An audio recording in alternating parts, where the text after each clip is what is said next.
riqueza deste territorio e tamén descubrir as agresións que sempre tivo e sigue tendo.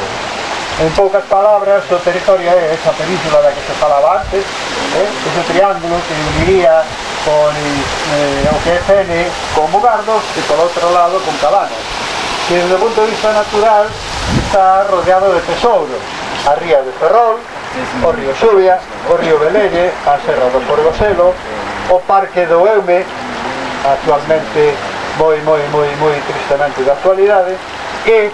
pola outra banda a ría de Ares, Cabanas e Pontevedra.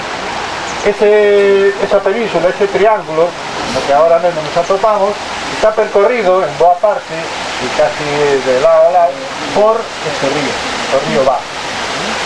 que é o que estamos agora reivindicando, pero bueno, en conexión con outros lugares de muchísima importancia, e tendo en conta que ecolóxicamente podería constituir un corredor, unha conexión de todos estes espazos que irían algúns deles a ser contacto xento coa realidade marina. Atoparíamos zona continental e zona litoral conectada por este río que evidentemente xa sufriu unha sustracción de caudal cando se realizou unha obra dunha autovía, que, bueno, a auga non se perdeu, pero foi parar a Permío, me parece, logo non pasa por aquí. A pasar a chegar ao polígono sufriu unha desviación, unha canalización, unha desnaturalización totalmente do río, despois entubado para pasar por o que é a autoestrada de Coruña, e cando chega aquí, xa un poquinho antes que un poquinho despois, empeza a recibir efluentes líquidos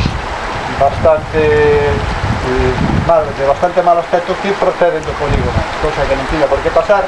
é ilegal, e incluso supone que o planeamento do polígono tería previsto que esas augas nunca chegaran aquí, pero igual que chegaron aquela auténtica porcallada de lixe que había aí arriba, as augas tamén chegan,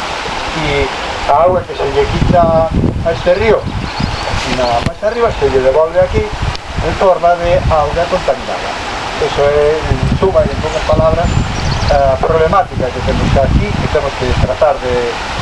tomar conciencia e de mandar solucións. Recuperar este río, recuperar o entorno, que sería un bosque, unha fraga, que podería ter muchísima importancia, si se recupera, si volve ao esplendor que tivo que ter algún día, e polo que nós, polo menos, antes de rematar, como estamos ao lado de un muíño, con esas transformacións arquitectónicas que vimos, pero todavía se pode comentar algunha cosa sobre él e os restos dos muíños que hai.